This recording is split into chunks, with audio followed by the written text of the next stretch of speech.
This is Channel 13.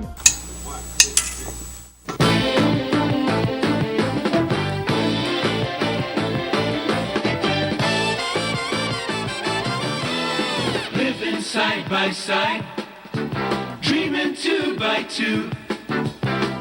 You are the reason that we do what we do for you.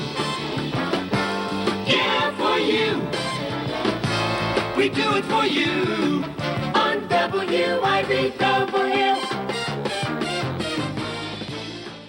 Welcome into a Throwback Thursday WIBW Video Vault. I'm Melissa Bruner here in our WIBW Digital News Center with Chief Photojournalist Doug Brown. And I have you back in today, Doug, because this is a moment in time that you lived through. You were there. That's true. We've done, well, we started with Wizzo. I was on Wizzo as a little kid.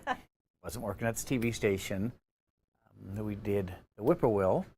I remember the event as a small child, and the other one would have been 66 Tornado that we've You were not born. Wasn't even born yet at that point. Tornado. So I actually took part, got to be part of the production. We had a huge crew for this event. We had people on top of buildings, live broadcast, even a helicopter with somebody you may know. We'll see if he pops up here later. We'll see if he pops back up here, yeah.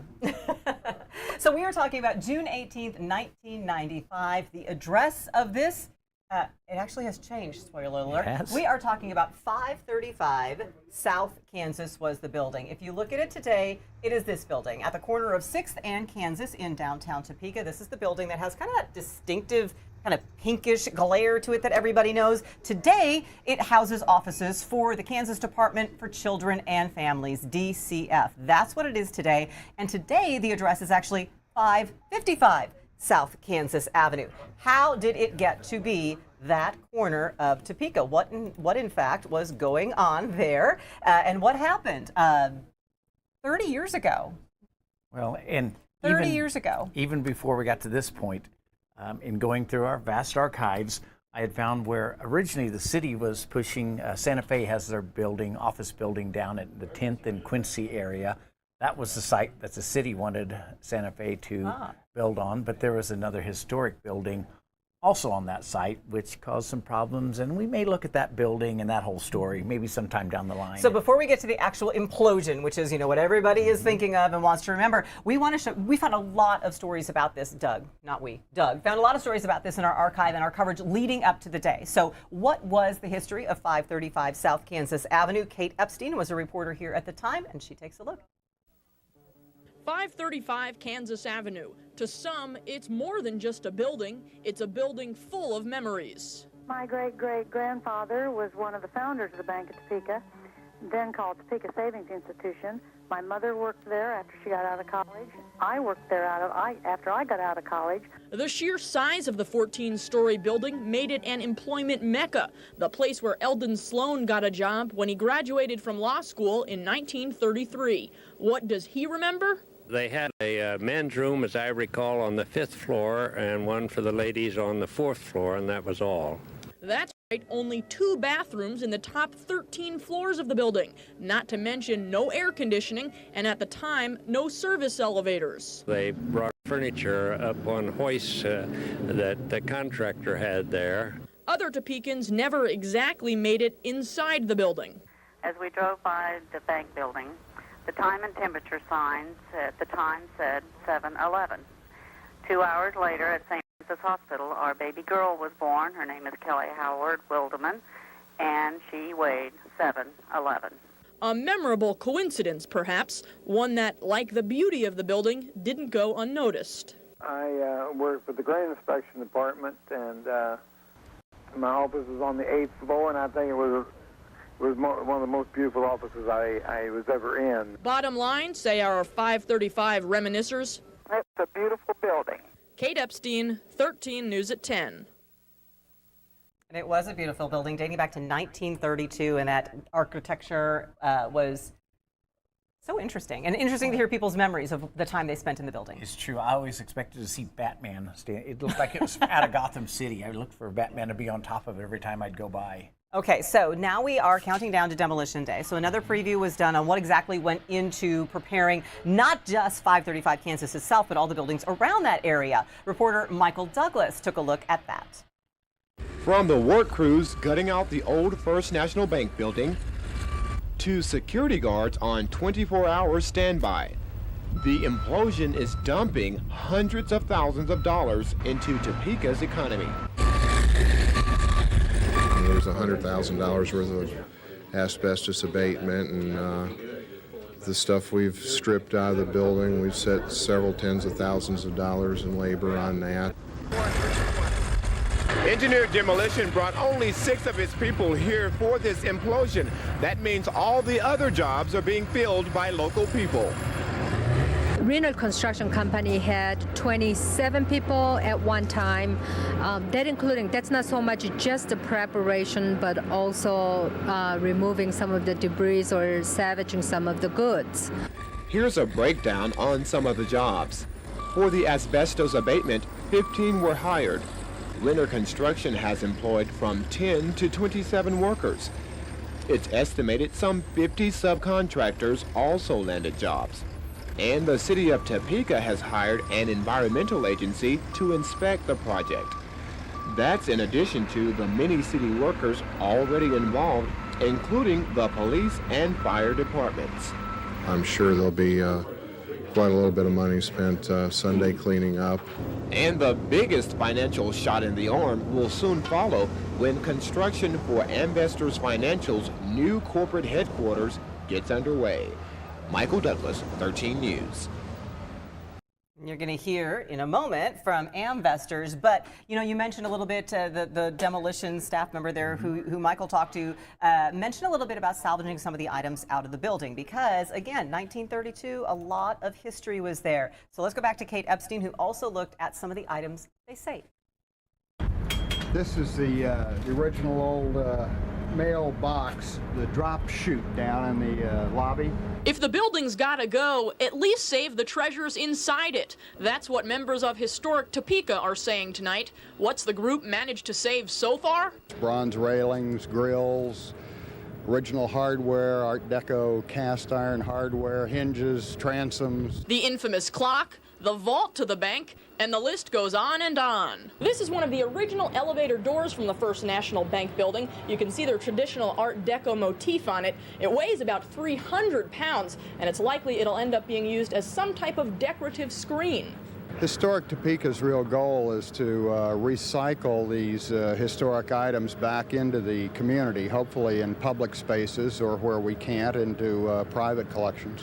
Cooper Woodring and other volunteers literally sifted through the old bank building, hauling out all of the historical items they could manage.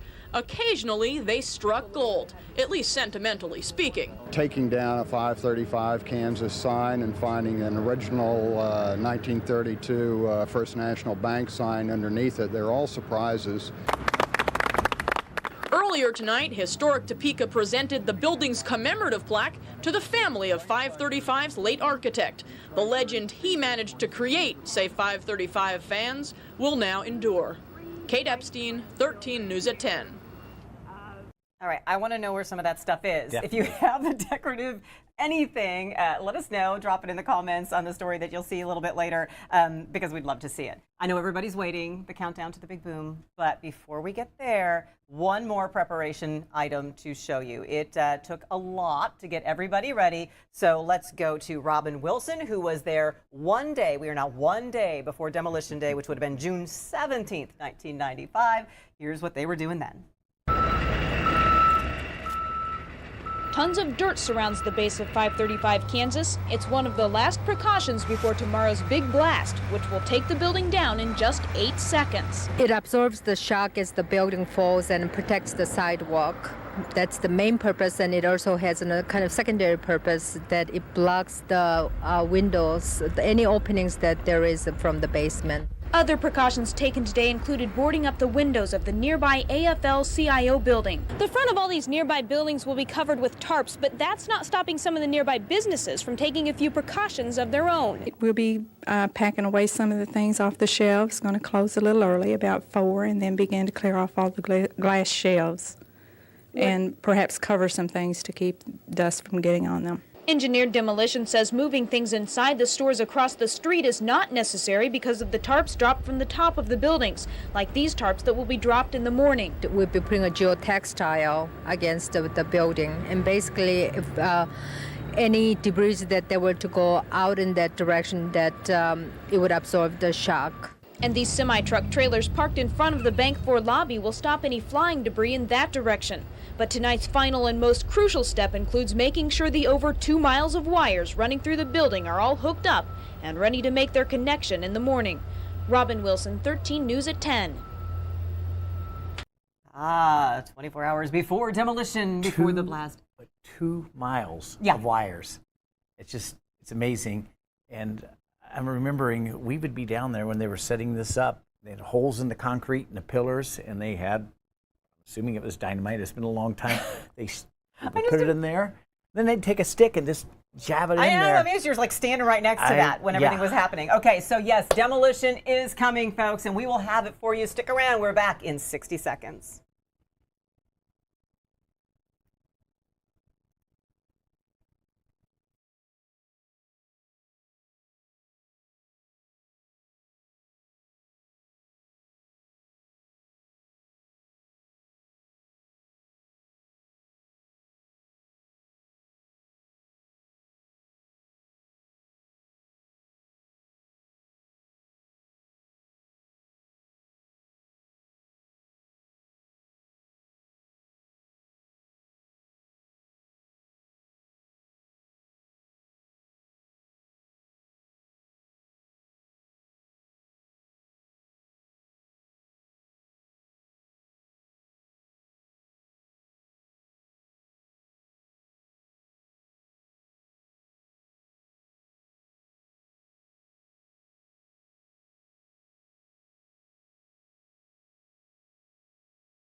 Back here in the WIBW Video Vault on a Throwback Thursday, we are taking you back to June 18th, 1995. 30 years ago this month, when 535 South Kansas Avenue, a 14-story building built in 1932, came tumbling down. Why did this attract so much attention? Because this was reportedly the first implosion done in the city of Topeka. Yeah, I remember, people talked about it for a long time. There wasn't the social media back then. Word got around, and people were ready for it. Just think about that corner of 5th and Kansas, folks, or 6th and Kansas, rather, and how many buildings are all close in there. It was like that in 1995, and this particular building, again, built in 1932, 14 stories, and it came tumbling down. I know you've been waiting for it. We showed you all the prep work that we did here at 13 News in the days leading up to it. So without further ado, here you are from June 18th, 1995.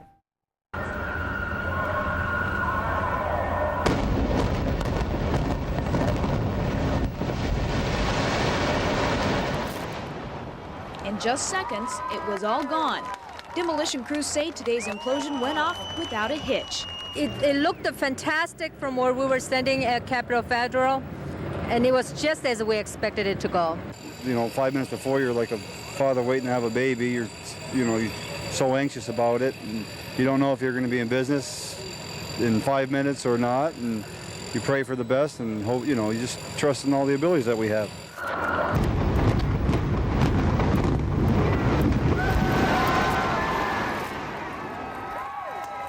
Engineered Demolition is still in business without so much as a broken window on their conscience. Even the very nearby AFL-CIO office building, which raised some risk concerns earlier, fared well. Yeah, you always have concerns, but my biggest concern was breaking windows in 515 Kansas.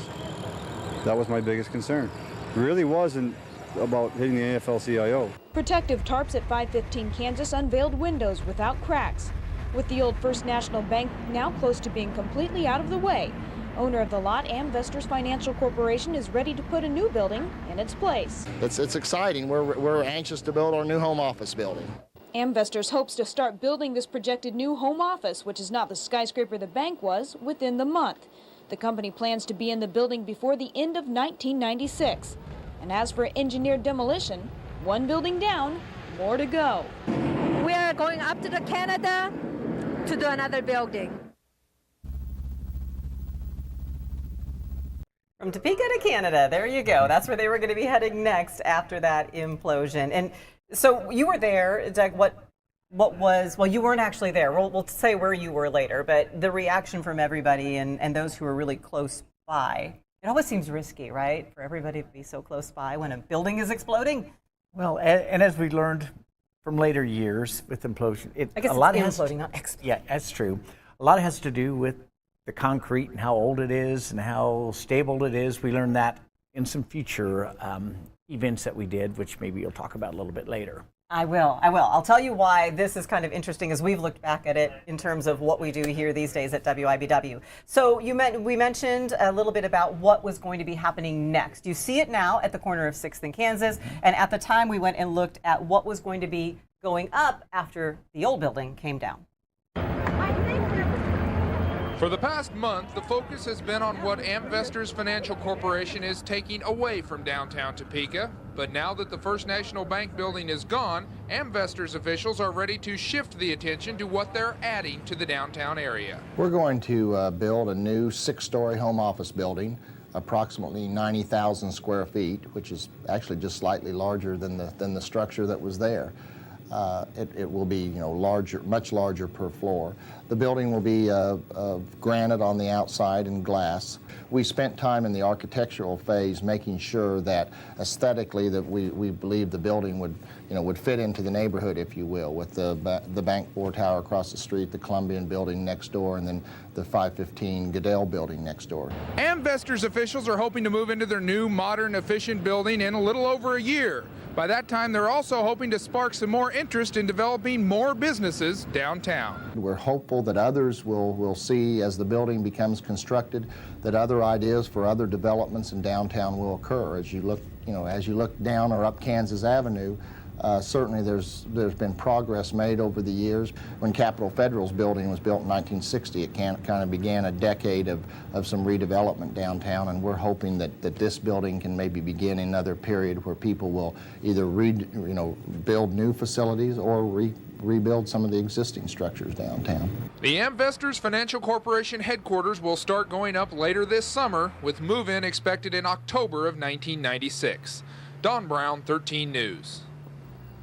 And so that's what was coming next. Real briefly, because this guy is with us now too, but just to was refresh. that guy familiar? That guy. Yeah, that reporter was Don Brown, who's actually Doug's brother. Same Robin name. Wilson, Okay, same I'm name. sorry. Yeah, you look familiar. Robin Wilson was the reporter who was before that, giving the implosion recap. And again, oops, let's do that. This is what it looks like today.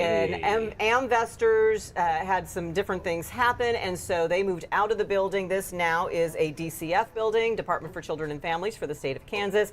We all know that pink distinctive building, but as you saw, it was a beautiful 1932 kind of Gothic architecture building that was going on there that was imploded 30 years ago this month. Okay, so we've got this guy here now, because you were there as well, right? I was. Yep. What do you remember about the day? You would have to do this to see where I was at the time. I was up in the chopper, way up high. And I've told all these guys, that wasn't the best place to be. Did I have a good view of it? Oh, yeah, I had a beautiful view. But I had no idea when it was coming, really. And so you had to have the camera running at all times. And then when it started going down, you just saw, poof.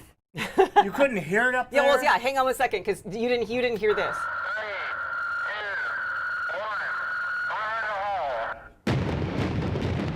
Fire in the hole, that was it. That's what it sounded like. We're going to show you this montage now because what is it? We're like all fascinated with seeing buildings come down. Thousands of people crowded in the streets. We're going to see your angle here. Hang on, we got this little girl. That's what it sounded like. I've never seen anything like this here, live up. Those are more of the low angles, and so yeah, Doug and Eric, you guys weren't there. No. Here's coming up, just a little bit here. Because I haven't seen it since back then. There's another distant angle, another There you were, Doug. That's me, all the way Could out you hear there. from over there? I could hear just a slight rumbling. I was Okay. over on the east side of the Sardu Bridge. They wanted a skyline There's shot. Eric's shot. There you are. I haven't seen this forever, so I was curious. Yeah. You were in the right spot. The sun was in the right spot. Yeah. Of course, our chopper pilots, we flew with Hetrick Aviation, and they were fantastic. They're Fred awesome. and Keith, they would always have you in the right spot. Well, yeah, because look at all that dust coming up. You couldn't be too close, Eric, or that would have gotten you in the Yeah, chopper. would have gotten my hair. So We don't it want was a that. good And thing. I got to tell you, that was always Eric's favorite assignment, though, when he The had a chance. helicopter? Ooh. We did. We used to have a 13 News helicopter. It was like the Lamb chopper when our sports reporter Yeah. Jason Lamb was here, and he would fly around to football games on Friday nights. We don't have the helicopter anymore. We do have drones and things that make getting aerial views a little easier these days. Technology has evolved so much. But for you guys growing up, living in Topeka at that time, was that a huge deal? I mean, to be involved in it as journalists, but Oh, just that was your too family cool. and friends. Yeah, that was too cool to be a part of that. And wow. Yeah, I forgot all about that day. Thank you. You're Thank so you for welcome. You're going so back in the welcome. archives, Doug. Good job. We'll well- keep you on another week. Thank you. But here's what happened back then, right? You all gathered all this coverage, you were all in different angles, and you guys then went home and you waited until 5, 6, 10 o'clock that night to watch it. We've come a long way since then. In researching this, being the first implosion of the city in the city of Topeka, we looked back and we found out what our next implosions were after that. Number 2 was, do you guys remember that building on the south bank of the Kansas River? One of those do. tall buildings John down there Muffins. off I do Northeast remember Quincy that. or off Quincy Street. That was the second one. The third implosion in the city of Topeka's history, the number 3, was the remember it. Topeka Boulevard Bridge. Oh, That well, was of course. in Yeah, I was thinking another building. 2006. In 2006, the city of Topeka Okay. imploded that Topeka Boulevard Bridge to make way for what you drive over now. And that, ladies and gentlemen, was the very first live streamed event for WIBW television on WIBW.com. So when we see things like that and we think of implosions and a big deal, I didn't remember it was that long ago. I thought surely we've only been live streaming here in the past 5-10 years. Nope, it was 2006. So it's been nearly 20 years. Can we we've see been that bringing again? you Can live we see it, streaming. Archive Man? We'll see if we can dig it out. We'll see. What I remember most about that, it was hot. Oh my gosh, it was so hot, and people were walking around and bringing us beverages, water bottles, coolers. People And were- what do we remember once they set it off? What do we remember coming at us? There was too some close. debris. They had to wrap the bridge pillars on that. Okay, we got to get it in the archive and show this to you guys down the road. But if anybody was there and remembers, yeah, they had to wrap the bridge pillars, and there was one of the bridge pillars, something, yeah, there were some little what pieces we were of talking concrete. earlier, it was crumbling more Yes. than they thought. More than they thought, and one piece, I think it wasn't a serious injury, but someone did get a debris hit them and struck them and had a little bit of a cut that they had to deal with. But that's all well and good. So thanks, guys. Thank Thank you. you for being with us for this little trip down memory lane. We're going to leave you with one more time. Let's take a look at the implosion of that 14-story building, what was 535 South Kansas Avenue. I found it interesting that the address on that corner is now 555 South Kansas Avenue. Back on June 18th, 1995. Thanks for spending some time with us here in the Video Vault.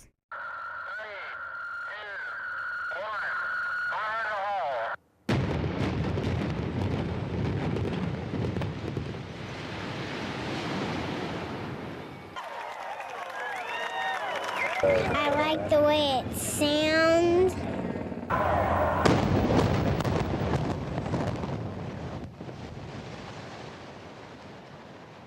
Never seen anything like this here. Live up.